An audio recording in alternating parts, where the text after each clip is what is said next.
हाँ स्टूडेंट्स, क्या हाल है। इस वीडियो लेक्चर में हम डिस्कस करते हैं कि डायरेक्ट वर्कर और इनडायरेक्ट वर्कर में क्या डिफरेंस है और इनको जो पैसे दिए जाते हैं उसमें से कौन सी कॉस्ट डायरेक्ट कॉस्ट में आती है और कौन सी कॉस्ट इनडायरेक्ट कॉस्ट में आती है। वैसे तो पिछले वीडियो लेक्चर्स में direct worker, indirect worker, direct cost, indirect cost को डिटेल में डिस्कस किया गया है, लेकिन अब इन दोनों को लिंक करना। देखो, डायरेक्ट वर्कर जो होता है ना, डायरेक्ट वर्कर जो होता है, डायरेक्ट वर्कर वो बंदा होता है, डायरेक्ट वर्कर वो बंदा होता है जो कंपनी की जो कोर प्रोडक्ट है उसकी प्रोडक्शन में डायरेक्टली इन्वॉल्व्ड हो।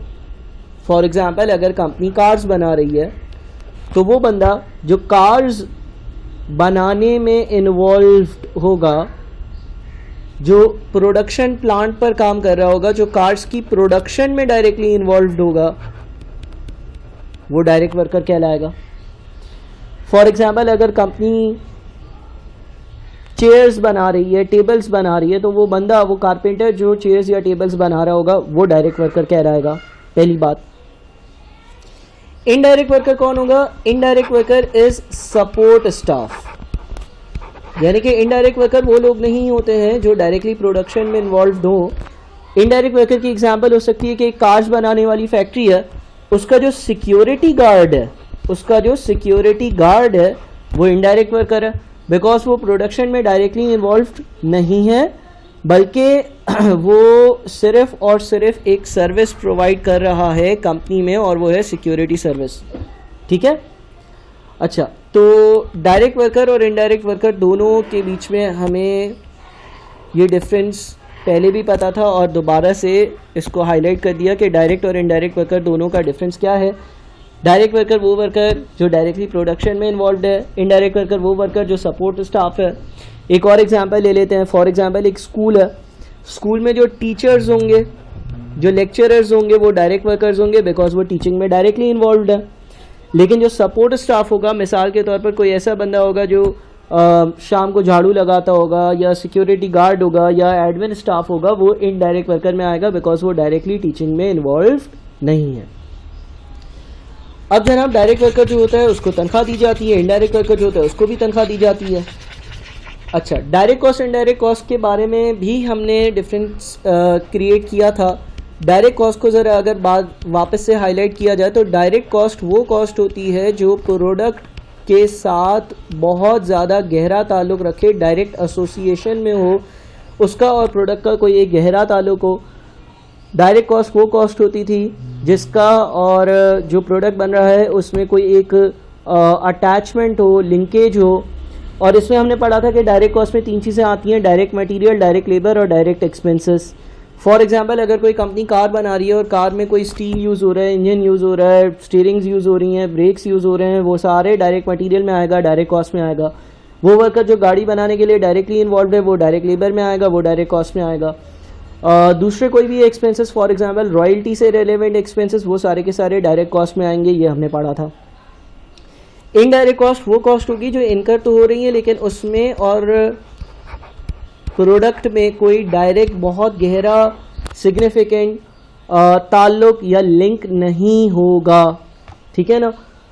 फॉर एग्जांपल, हमने ये पढ़ा था कि इनडायरेक्ट मटेरियल, इनडायरेक्ट लेबर और इनडायरेक्ट एक्सपेंसेस जो है वो इनडायरेक्ट कॉस्ट में आते हैं, उसमें और प्रोडक्ट में कोई गहरा ताल्लुक या लिंकेज नहीं होता। तो ये तो मैंने पिछले जो क्लासेस में चीज़ें डिस्कस करी हैं उसको मैंने रिकॉल कर दिया। अब हम आते हैं डायरेक्ट वर्कर को जो कंपेंसेशन दी जाती है ना, उसको कैसे क्लासिफाई किया जाता है, कैसे ब्रेक किया जाता है। देखो, जो हमारा डायरेक्ट वर्कर होता है, जो हमारा डायरेक्ट वर्कर होता है ना, वो direct worker, for example let's say हमारे पास एक डायरेक्ट वर्कर है और उसको हम नॉर्मली पे करते हैं $10 पर आवर। ये उसका नॉर्मल रेट है। एक डायरेक्ट वर्कर है और उसको हम पे करते हैं $10 पर आवर, ये उसका नॉर्मल रेट है या उसका बेसिक रेट है। अच्छा, अगर ये ओवर टाइम करता है तो इसको मैं देता हूँ $15 पर आवर, ये इसका ओवर टाइम का रेट है। ये क्या है? Over time rate.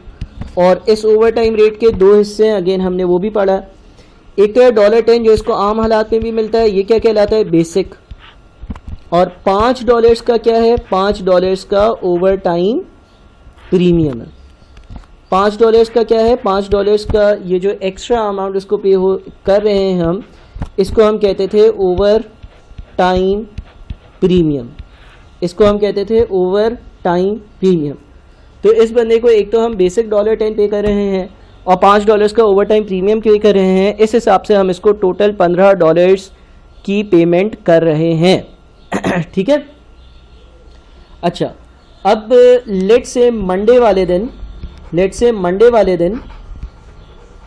इस बंदे ने जो है ना वो 9 to 5 8 घंटे काम किया। मंडे वाले दिन इस बंदे ने 9 to 5 8 घंटे काम किया, 8 आवर्स इसने काम किया और ये नॉर्मल काम था। $10 के हिसाब से इसको पैसे मिले विच इज़ $80। अब ये जो इसको $80 मिल रहे हैं मंडे वाले दिन, क्योंकि ये डायरेक्ट वर्कर है तो 9 to 5 इसने जो काम किया होगा वो प्रोडक्शन में किया होगा, किसी यूनिट को या किसी चीज को बनाने के लिए इनकर किया होगा। ठीक है। देयरफॉर ये जो $80 का अमाउंट है ये डायरेक्ट कॉस्ट में आएगा। किस में आएगा, डायरेक्ट कॉस्ट में आएगा।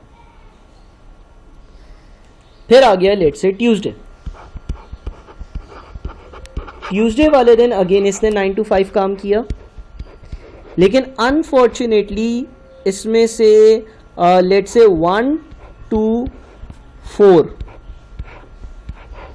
4 यानी कि ये 3 घंटे पे ना, 3 घंटे जो है ना वो मशीन्स ब्रेक डाउन हुई हुई थी। क्या हुई हुई थी, मशीन्स ब्रेक डाउन। मशीन्स के ब्रेक डाउन होने का मतलब ये है कि पावर फेलियर हो गया, मशीन्स नहीं चल रही थी, मशीन्स में कोई मसला आ गया, कोई गड़बड़ हो गई, मशीन नहीं चल रही थी। अब यार ये जो डायरेक्ट वर्कर होगा ये तो बोलेगा कि भाई मैं आपसे पर आवर पैसे लेता हूँ, मालिक को बोलेगा और बोलेगा कि मशीन सही हो ख़राब हो ये मेरी जिम्मेदारी थोड़ी है, मैं तो मौजूद था, मैं तो काम करने के लिए आया हूँ और मैं तो 1 to 4 के बीच में भी काम करने को तैयार था। जैसे मैंने सुबह काम किया और जैसे मैंने 4 बजे के बाद काम किया है, मैं आपके पास हाजिर था और मेरा और आपका जो एक डील बनी है वो ये बनी है कि आप मुझे, मैं जितने घंटे आऊँगा काम करने के लिए, आप मुझे हर घंटे के $10 के हिसाब से पैसे पे कर दोगे। अब अगर मैं ट्यूसडे वाले दिन ये कहूँ कि इसको कितने पैसे मिलेंगे, तो बिल्कुल इसको 8 घंटे के पैसे मिलेंगे, क्योंकि क्या मशीन्स इसने बंद करी है, मतलब इसने कोई मसला कर रहा है नहीं, या इसने छुट्टी करी है नहीं, ये तो आएगा, ये तो बोलेगा यार मैं तो मौजूद था ना ड्यूटी पर। मशीन्स की मेंटेनेंस करना और ये इंश्योर करना कि बैकअप मशीन्स हो, मशीन्स चल रही हो, या आपकी जिम्मेदारी है, मेरी थोड़ी है। मैं तो 8 घंटे आया हूँ और मैं $10 के हिसाब से आपसे $80 लूँगा ही लूँगा। तो ये तो एक बात हो गई कि इसको $80 देने पड़ेंगे, इसमें कोई दो राय नहीं है कि हम इसको पैसे ना दें। हाँ, अलबत्ता होगा ये कि ये जो 8 घंटे ये इसने काम किया है, ये जो इसने 8 घंटे काम किया है, इसके हो जाएंगे 2 हिस्से। 2 हिस्से क्या होंगे, 9 बजे से लेकर 1 बजे तक कितने घंटे होते हैं, 10, 11, 12, 1, 4 घंटे वो हो गए, 4 से 5 1 घंटा। इसमें से कोई अच्छा 10, 11, 12, 1, 4 और 4 और 1 5 घंटे, 5 घंटे इसमें से ऐसे हो गए कि जिन 5 घंटों में ये बंदा काम कर रहा था, यूनिट्स बना रहा था, गाड़ी का प्लांट है तो गाड़ियां बना रहा था, प्रोडक्शन में डायरेक्टली इन्वॉल्व था। इन 5 घंटे के, ये 5 घंटे सर कौन से, 9 बजे से लेकर 1 बजे तक और 4 बजे से 5 बजे तक जब मशीन सही थी, इन 5 घंटे के जो $10 के हिसाब से $50 इसको मिले हैं, वो डायरेक्ट कॉस्ट में जाएंगे। बिकॉज डायरेक्ट कॉस्ट क्या है, डायरेक्ट कॉस्ट वो कॉस्ट होती है जो इनकर हो जब कोई प्रोडक्शन वर्कर काम कर रहा हो, ठीक है, और प्रोडक्शन वर्कर यूनिट्स की प्रोडक्शन के लिए काम कर रहा हो। तो भाई ये जो 5 घंटे हैं, इन 5 घंटों में वो $10 के हिसाब से जो मुझसे चार्ज कर रहा है वो डायरेक्ट कॉस्ट में जाएंगे, ठीक है भाई।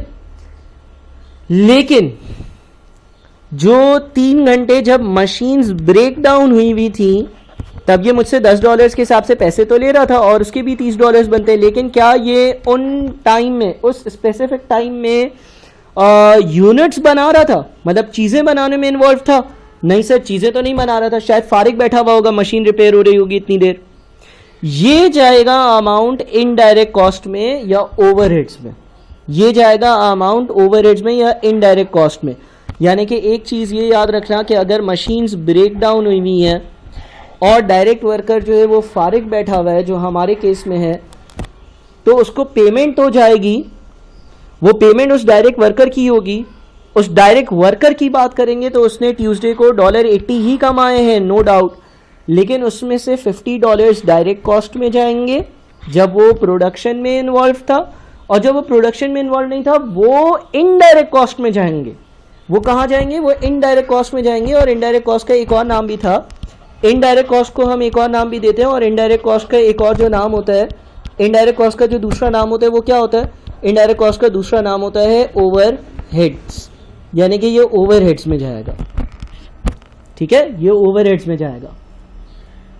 चलो ये एक और बात हो गई, सही है ना। अब आ जाते हैं हम वेडनेसडे पर, और वेडनेसडे वाले दिन कुछ ऐसा हुआ कि इस वर्कर ने 9 बजे से लेकर 7 बजे तक काम किया। कितना काम किया? 9 से 7 काम किया। अब जब ये बंदा 9 से 7 काम करेगा तो पहले तो ये देख लेते हैं कि इसको कितने पैसे मिलेंगे, ये कितने पैसे मुझसे लेगा।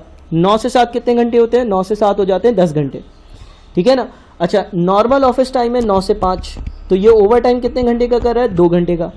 यानी कि अगर मैं ये कैलकुलेट करूंगा कि 9 से 7 के बीच में इसको कितने पैसे मिले, तो जो पहले 8 घंटे हैं, 9 से 5 बजे तक के पहले 8 घंटे हैं, उन 8 घंटों के तो इसको 10 रुपये के हिसाब से मिलेंगे और मिल जाएंगे इसको $80। जो पहले 8 घंटे हैं, 9 से 7 है, 9 से 7 में से पहले जो 8 घंटे हैं 9 से 5, उन 5 घंटों के इसको $10 के हिसाब से मिलेंगे, और 8 घंटों के टोटल हो गए $80। जो इसने फर्दर 2 घंटे ओवर टाइम किया है, ओवर टाइम का रेट क्या था? ओवर टाइम का रेट था $15, तो इसको ओवर टाइम के $15 के हिसाब से पैसे मिलेंगे, यानी कि इसको मिलेंगे $30। और इसको जो टोटल पैसे मिलेंगे, इसको जो वेडनेसडे के टोटल पैसे मिलेंगे वो मिल जाएंगे $110, ठीक है ना, $110। वेडनेसडे वाले दिन इसने टोटल 10 घंटे काम किया, 8 घंटे 10 रुपये के हिसाब से, 2 घंटे 15 रुपये के हिसाब से, 8 घंटे के 10 रुपये के हिसाब से $80, 2 घंटे के 15 रुपये के हिसाब से 30 टोटल 110 क्या कहलाएगा? इसको वेडनेसडे को जो पैसे मिलेंगे इस वर्कर को वो 110 होंगे। अब इसमें अगर कोई मुझे ये बोले कि ओवर टाइम प्रीमियम कितना है, तो मैं ये बोलूँगा कि 8 × 10 जो है, यानी कि $80 जो है वो तो नॉर्मल वाला ही है, लेकिन जो 2 × 15 है जो कि $30 है, उसमें से $20 जो है वो बेसिक वाला है, और $10 जो है ना वो ओवर टाइम प्रीमियम है। प्रीमियम क्या होता था? प्रीमियम वो एक्स्ट्रा अमाउंट होता है जो बेसिक के ऊपर एक वर्कर को मिले। यानी कि ये 2 घंटे काम कर रहा है, नॉर्मल रेट क्या था? 2 × 10 20 मिलने चाहिए, लेकिन इसको मिल कितने रहे? 2 × 15 30 मिल रहे हैं। तो ये जो इसको 2 × 5 यानी कि $10 एक्स्ट्रा मिल रहे हैं, ये क्या कहलाता है? ये ओवर टाइम प्रीमियम कहलाता है। ओवर टाइम प्रीमियम वो एक्स्ट्रा अमाउंट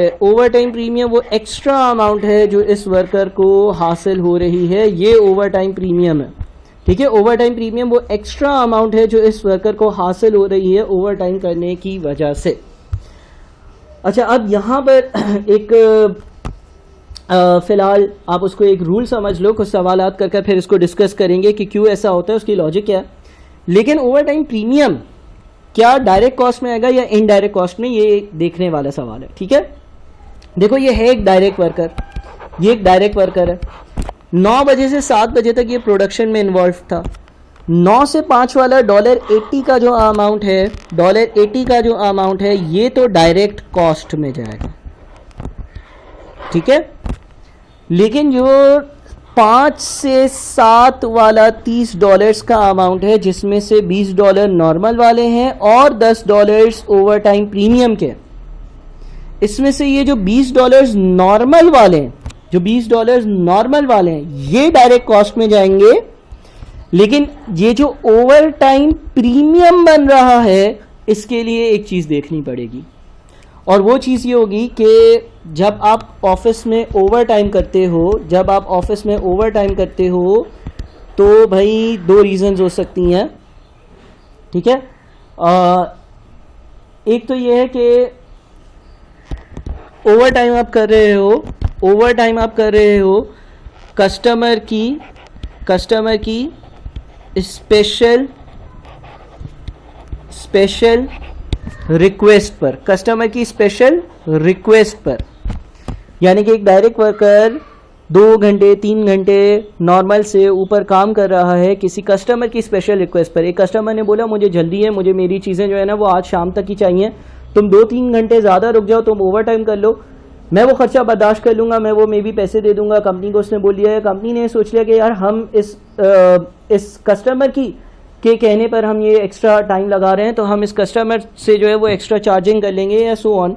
यानी कि ओवर टाइम मैंने किया किसी कस्टमर की स्पेशल रिक्वेस्ट पर। इस सिनेरियो में जो ओवर टाइम प्रीमियम होगा विच इज़ $10, वो $10 डायरेक्ट कॉस्ट में जाएगा, ठीक है ना, वो $10 डायरेक्ट कॉस्ट में जाएगा। जब ओवर टाइम आप कर रहे हो कस्टमर के स्पेशल रिक्वेस्ट पर, तो ओवर टाइम प्रीमियम का अमाउंट जो है वो डायरेक्ट कॉस्ट में जाएगा।